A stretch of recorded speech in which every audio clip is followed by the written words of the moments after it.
Welcome to Ottawa Studios of Inside My Canoe Head YouTube channel. Right inside that door there is the podcast studio. Today we're going to talk about part 4 of our canoe trip planning and packing series. This is what I'm going to present to you tonight is a 3-part series. Number 1 is how I pack and verify. So there's a kit verification process. I don't know, we've all gone on trips before where you get out to some fantastic destination, you open up the bag, and that piece of kit, it's not there. You swear you put it in there, but it's sitting in the table when you moved out of the way to fit something else in. There's a way that I go through each and every trip that I go on, irrespective of how many that I've done, to verify my kit. It goes in an order, and I never change it. That way I'm certain, as best I can, not to get out to the destination and not have the key items that I'm looking for. So as well, normally I would just pack it into the backpack, throw it in the car and drive to the trailhead or to the access point. I'm getting on a plane and flying halfway across this country. That means I have to pack for flight travel and then unpack and repack. Now, I don't fly with my gear packed in its regular pack. And I do that for a number of reasons. One, I don't want the airline baggage handlers, which whatever you think of them, do toss stuff around. And some of my stuff doesn't get tossed around very well, and it just doesn't need that kind of abuse. As well, some of my gear is a little Gucci every once in a while, and I just don't want to have it hanging off a pack and have somebody think that, hey, listen, that's a great thing for me to pick up for a Christmas present. So, that being said, I pack a little differently for flight travel. We're going to go over that as well. And then at the end, we're going to go over a bunch of little extras that I bring along. To a little fun stuff. So, first, we start off with, throughout this channel, whether I'm talking about preparedness or I'm talking about canoe tripping, I look at life from an animalistic perspective. And that means the human animal is an animal in the environment, so I go through that first off. So, how do I pack for the airline? Well, I'm a pretty simple guy. So I use Amazon basic large duffel bags. These things are really inexpensive. They're reasonably durable enough to survive an airline baggage handling event. They're large enough, they don't weigh very much, and you can get all your canoe stuff in there. So basically, I have 2 of those. I always carry 2. The reason is I generally take enough stuff to fill 2 bags, and as well, if you split up your stuff and they lose 1 bag or whatever, who knows what's going to happen. So I put it in the same order. I verify it, it goes in the order. I'm not going to show you here, but I normally have an index card that has everything written down, bag 1, bag 2. It may seem a little bit over the top, but trust me, it makes a world of difference to ensure your stuff is there. So as we talk about shelter, first thing is, I need a backpack. I've showed you this before. I use the 75-liter Eureka dry bag. I roll this sucker up. If you see all these attachments on the outside of it and these belts and everything and attachment points, I mean, that's just something the airline is going to love to have and hack it on the inside, or somebody else's Gucci bag or some Prada luggage that might be out there. So that goes in the bag. The bag's taken care of. I know I'm taking a bag. The next thing is something to sleep in. So, I showed you, I use a 6 moves to 9 tent. That goes in the bag. However, the tent needs tent poles and pegs. That goes in the bag. Now it's verified, check number 1, it is there. I then have a sleeping pad. Now, I've told you before, I take 2 sleeping pads when I can. I take a closed foam cell pad because it's great on the inside of the tent. That thing goes down. But as well, because I like comfiness, I have a Climate inflatable Ranger pad. That thing is great. It's not the thickest. It doesn't have the highest R value, but Climate has a really, really innovative valve system that works exceptionally well, and it's made of durable material. So it weighs probably about a quarter more than the Neo X-Lite X-Therms, but this thing is a little bit more durable. And if you've ever had an air pad go low at you at 3 o'clock in the morning and you're trying to find the air hole, it's not worth that kind of life. It's just not worth that pain. So in the bag that goes. The next thing that I got to find is the other part of my shelter, which is my tarp. Tarp goes in there. Now this extra pad is coming along with me because it weighs like, I think 2 ounces, maybe 50 grams. It's really not worth any insulation value, but what this thing does is I unroll it and fold it in half, and I place it in the canoe for my knees. Now, I don't care how old you are or how tough you are.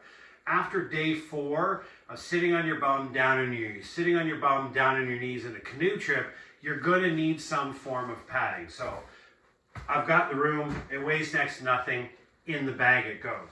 Next, what I use is my pillow. Obviously, I told you before, there's nothing more important than a comfortable, wonderful night's sleep. So while I will use a little bit of padded clothing, nothing but a nice flannel pillow, in the bag it goes. Good to go. I know my shelter is taken care of. The first part of it. The second part of shelter is always clothing.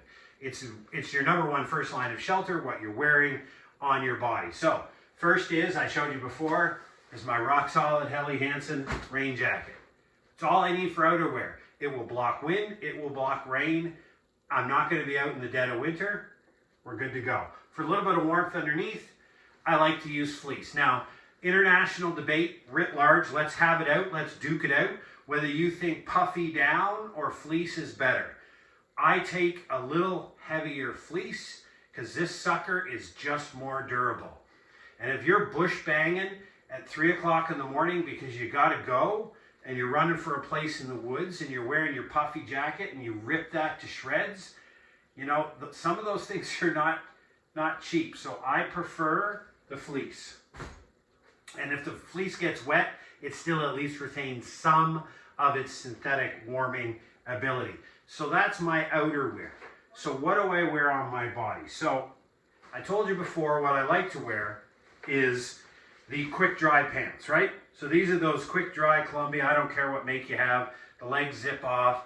You're gonna get, your lower body's gonna get wet on a canoe trip. I don't care what kind of canoe trip you're doing. So I get wet. This dries really, really quickly in either the wind or in the sun, which gets me back to warmth in a pretty short period of time. Obviously, what I do is I have 2 sets of clothing. I'm going on an 8-day canoe trip. There's a set for day 1 to 4 and a set day 5-day. Pair of pants, that helps. I have a buff that goes around the neck, obviously. It's a great piece of gear. This is 100% merino wool. If it's a really hot day, you dip this in the lake and you put it on. Otherwise, it doubles up as a mosquito barrier and it cuts a bit of wind and holds some warmth in. Next to nothing in weight, exceptionally important. These things are hilarious, but they're wonderful. It's a pair of fleece pants. Now, I'm not going to win the Cannes show for filmmaking, and I'm not going to win the Extravagance Award for a beauty pageant, but let me tell you, a warm set of these when it's 2 degrees Celsius at night is wonderful for loping around the camp. It's wonderful. It's brilliant. So for clothes, obviously underwear, socks. Now, I only use merino wool 100% icebreaker socks. Now, I love the Icebreaker brand. I'll say all kinds of nice things about it. This is an Icebreaker t-shirt and an Icebreaker long sleeve. So I have 1 long sleeve, 1 short sleeve for the entire trip. That's all I need. 2 pairs of socks entire trip. That's all I need. They go down and into the bag. We are good to go. Next is my night socks. Now these are the biggest, baddest, thickest wool socks I could find. So when you get to camp at night and you set up, you're milling about camp, this is when I put on my fleece pants and I put on big thick socks, especially this time of year. Remember what he talked about before, everything needs to be weather specific, right? So this time of year is going to be freaking cold at night. It's going to be down to 0 or below 0.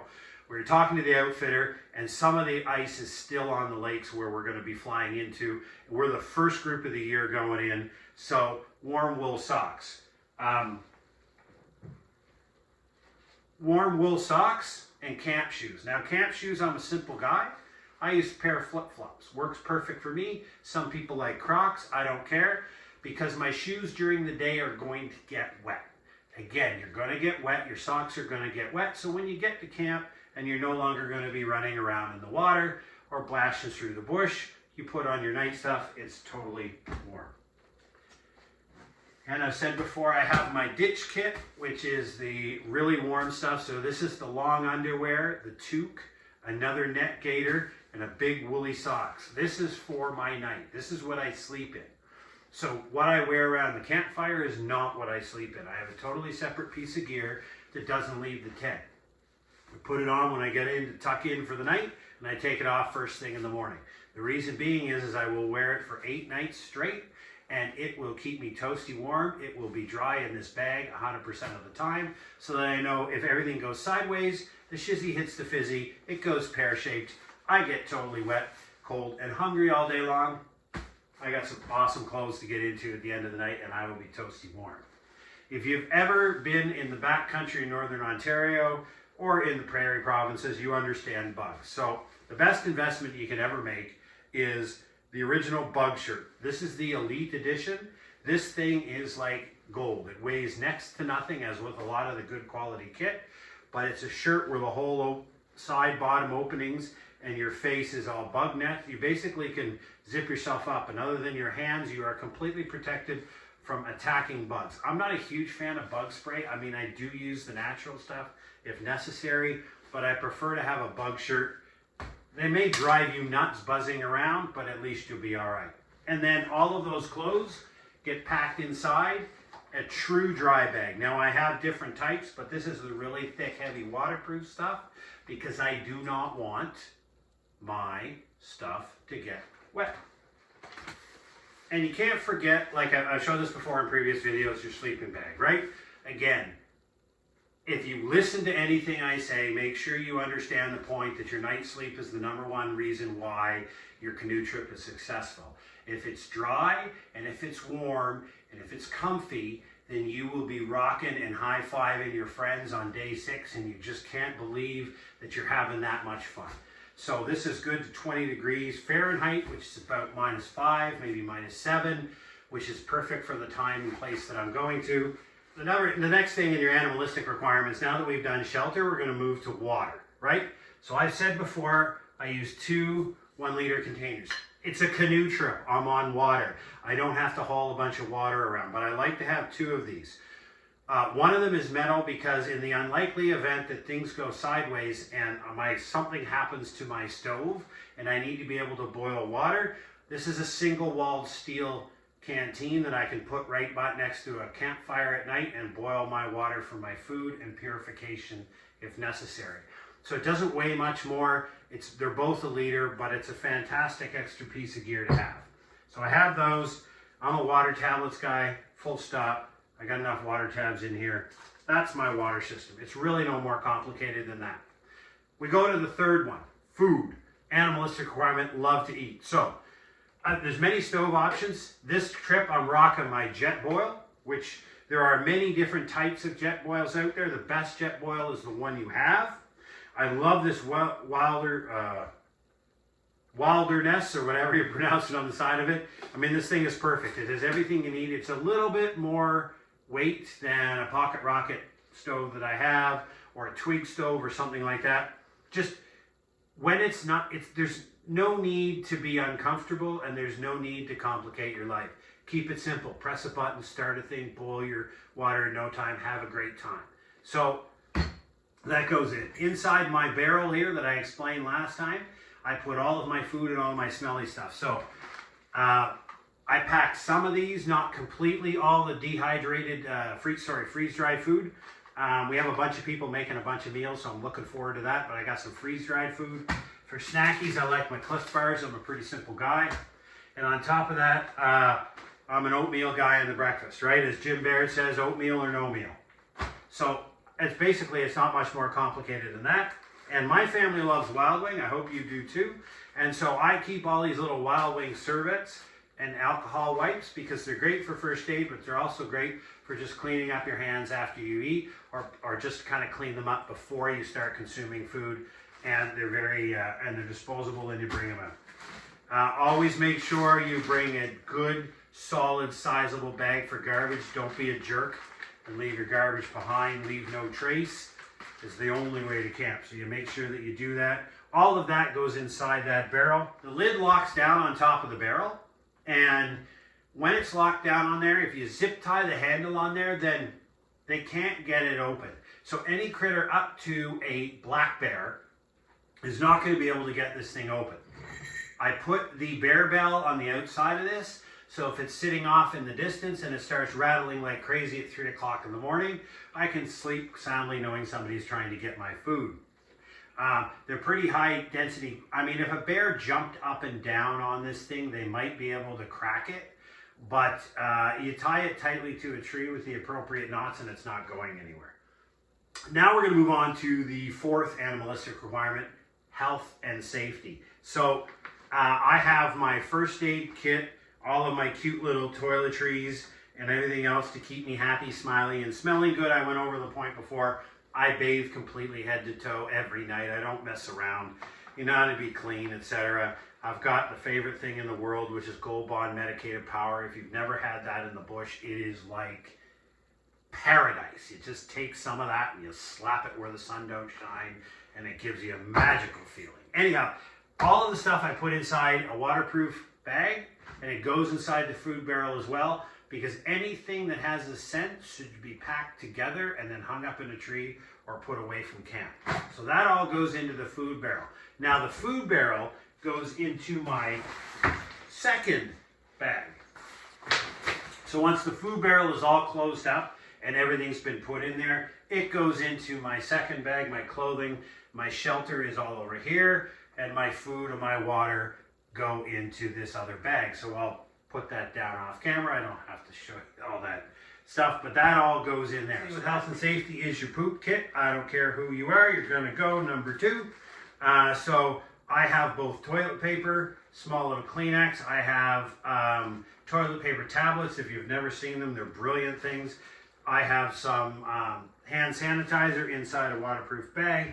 My trowel to dig my 6-inch hole so that it's appropriately disposed of in nature. That goes into the food barrel as well, because the stuff stinks. No, just kidding. It's got a scent to it, so it goes in the food barrel.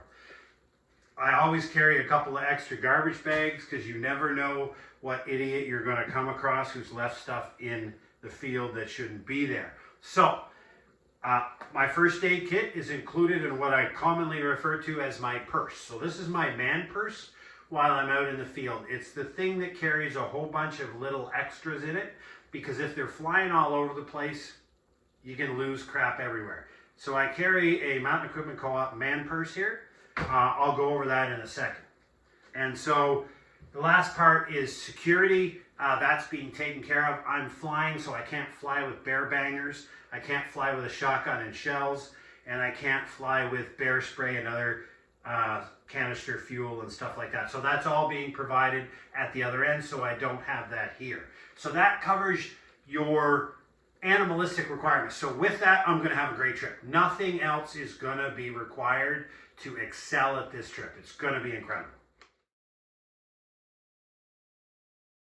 All right, so now we're into the extra section, the extra fun stuff. So all of that animalistic requirement that I did before, that's just all about doing that in that order each and every time, putting it into a bag. It seems, you know, it doesn't matter how many times you do this, you should follow a process. That's my process. It all goes into the 2 bags, good to go. I'm ready to have an awesome adventure. Now, there are luxury items. We want to have a good time. We're going to be sitting around a campfire. There are 10 people. I've only ever met one of them. The other 8 I'm going to get to know around a campfire and while paddling. So to support that, you get a good chair. Now this is a Helionox ground chair. Now this is really light. It's about 1 pound, but it's worthwhile because it's a really comfortable chair to sit in. The only downside of this model, and I'll say it, I have it, so it's the best chair in the world because it's the one I have, it's low to the ground. So when you're a little slow to move, shall we say, it takes a long time to get up in this thing, and you're down lower than people you're sitting next to. You turn sideways, you're looking at their arm. Anyhow, it's a great piece of kit, and I very much enjoy it. Writing.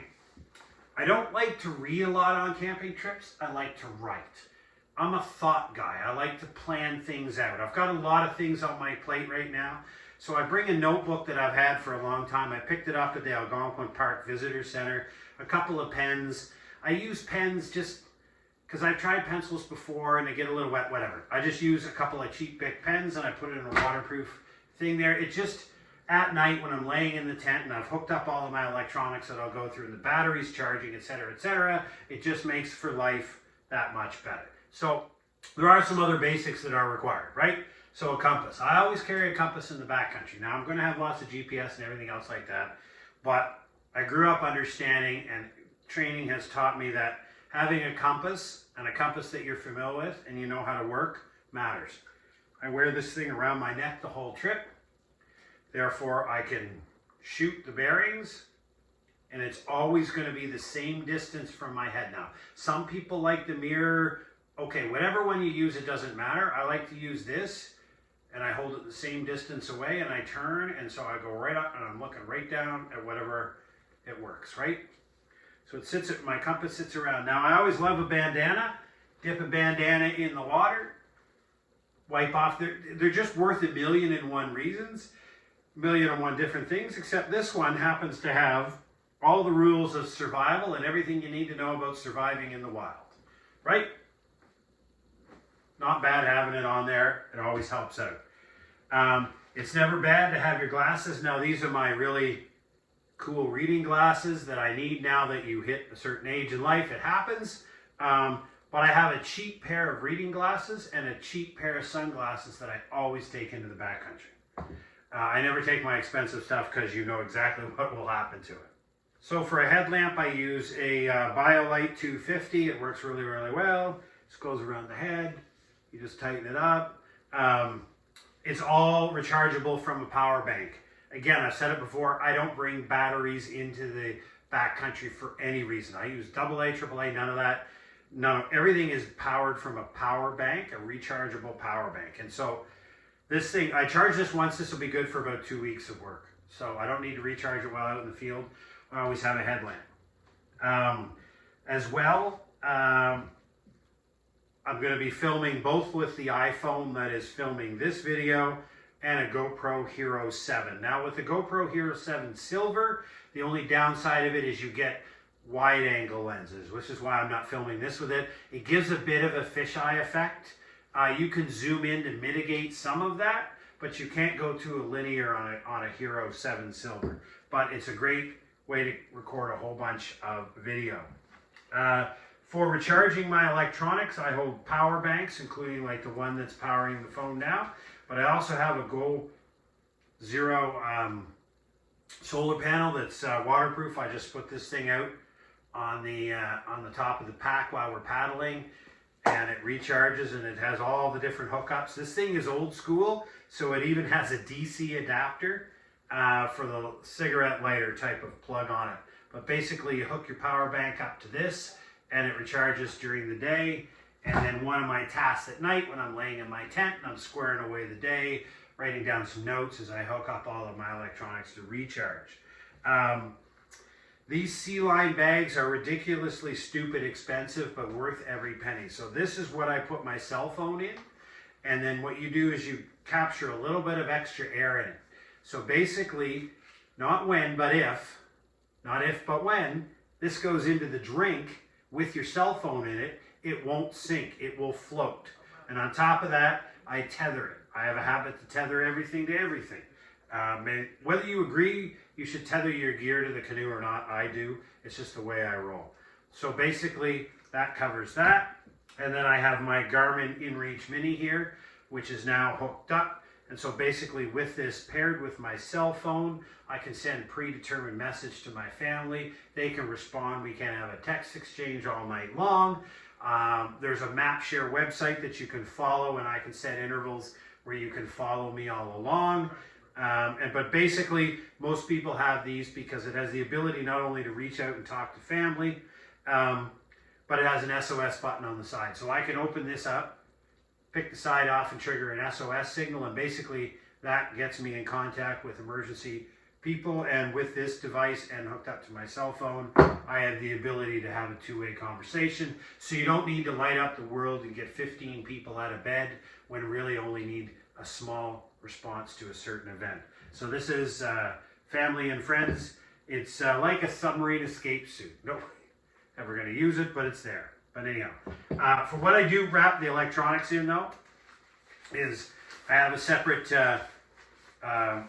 they're not really quite waterproof dry bags, but they're pretty darn close. And I put all the electronics in there when it goes into my pack. Because right? A knife, everybody likes to have a knife. This one's just been around with me for a good 20 years. Good old-fashioned Canadian-made knife. Nothing special. Of course, I carry a multi-tool. Now, when we talk about survival kits, I talked about this before. I was going to do a separate video, including it here on my electronics. Oh, by the way, AirPods. You got to listen to a little bit of good music at night when you're laying if you want to. So my survival kit goes into my PFD. This is my PFD for Mountain Equipment Co-op. Or what do they call themselves? Mountain Equipment Company now they sold out the farm, but that's a different story altogether. This thing has tons of pockets in it. So in all of these pockets is where I put my survival kit. Because it's no good to you when the sucker's floating down the river, right? You could tie it onto the back of this thing, a bigger bag if you wanted to, but in reality I just need a few items in here for if I'm separated for a short period of time from my kit. And what do I put in there? 20-pound fishing line and a few hooks, carabiner. I always have my Leatherman in there or my Swiss Army knife. One of these two will go in there. It doesn't matter which one, they both do the exact same thing. I have my backup small flashlight. Again, perfectly rechargeable item from the power banks. A few Band-Aids and a pressure dressing. I carry a ferro rod in case I need to start a fire. I have a backup compass, which is one of the, in case this thing comes off my neck, one of these really cool army things. I have a little bit of duct tape, and I'm going to add some more Gorilla Tape to it. I have some toilet paper tablets. Listen, even in a survival situation, you got to go. Plus, these are good and reasonably sterile. If you have to wrap a wound tightly, you can. These are big enough that you can actually wrap it around a wound. A little bit of snare wire, and then likely event, I'm going to eat some rabbit. Cordage is never a bad thing, but in reality, in survival, in a situation that I'm going to be in, I'm going to have the GPS device on me because it's going to be attached to the PFD. I'm going to be able to signal somebody where I am. I'm in trouble, I'm here. So they're coming for me. So what I'm looking for in the short term is just the things to get me going. So the fire is going to be good.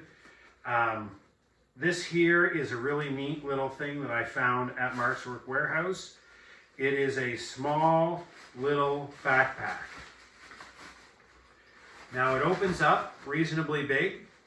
It's not obviously the most durable sucker in the face of this earth, but it allows me to carry, gather wood for a fire, gather berries from a berry field if I happen to find it, or just gather anything that I might need to help in a short-term survival situation. Can go in there. I can get whatever gear that I was able to gather or whatever I'm able to find. I get it, put this little thing, and it works like a charm. So these things will, and your most important signaling device is a whistle. It can be a plastic whistle, a hockey whistle, it doesn't matter. It is the most important thing you have because yelling and screaming in the bush doesn't go very far and you will exhaust yourself and your voice will go hoarse pretty quick. So all you're going to do is blow your whistle. We know the international symbol is 3 short bursts reasonably close together. It's the same as if you're a hunter and you lost and you fire off 3 gunshots in reasonably quick succession. That signals everybody in the area that you are in distress. The response to that, if I was a hunter, would be a single shot, reasonably short. Thereafter, now that hunter knows that I am now on the case, for lack of a better term. So you're going to use your whistle to do that. It's far, far easier and far more safe. And that's basically it. So that survival kit will go in there. If I'm really, really lucky, I'll probably have a Cliff Bar or 2 in there. And I'm going to be on a canoe trip, so I'm always going to be near water. I don't worry. At this point, I can just scoop water and drink it. I'll be perfectly fine. I don't need containers. I'm not worried about cooking food. You can go a week or 2 before you really get grumpy and ornery without food, so that's not a big deal. Shelter with this ferro rod and the equipment that's either on that Swiss Army knife or on this Leatherman. I can build whatever shelter I need, and I can most certainly start a fire, and we are good to go. and I will be warm, I will be well watered, I will be sheltered and probably pretty angry.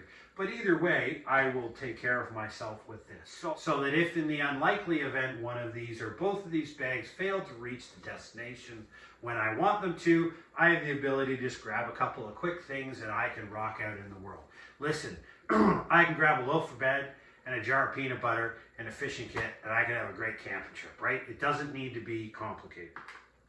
So wrapping it up, with everything you've seen here, hopefully this puts an idea of how I go through the process of making sure I check off all of the things that I need to take for the basic necessities, right?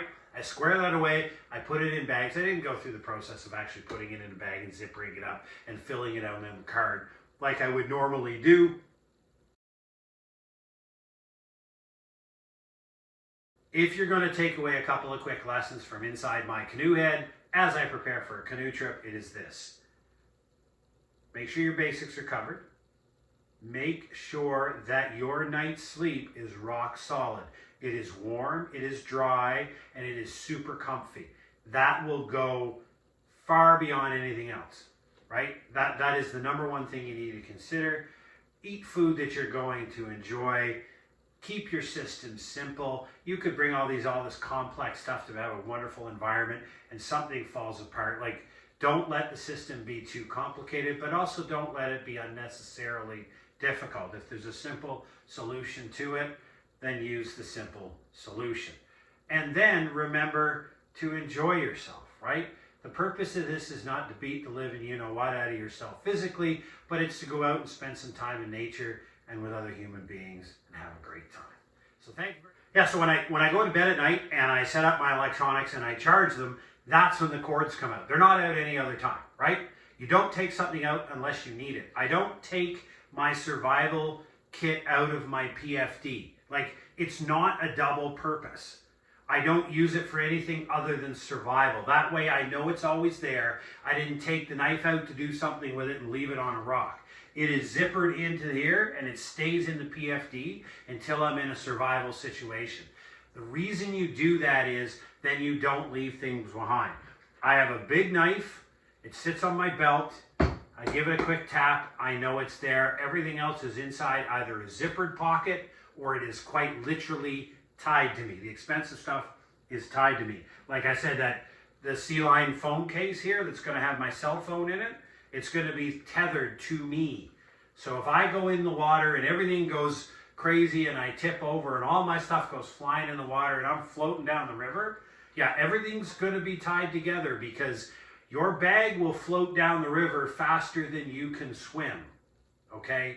You'll be swimming after one piece of kit in one direction, another piece of kit in another direction, and it's not going to stop for you to pick up. It's going to keep going. So really, there's not a lot of stuff to take out. Like, I call this my man purse, this little bag here. And then when I talk about the barrel, I also put everything in the barrel for cooking because it comes out.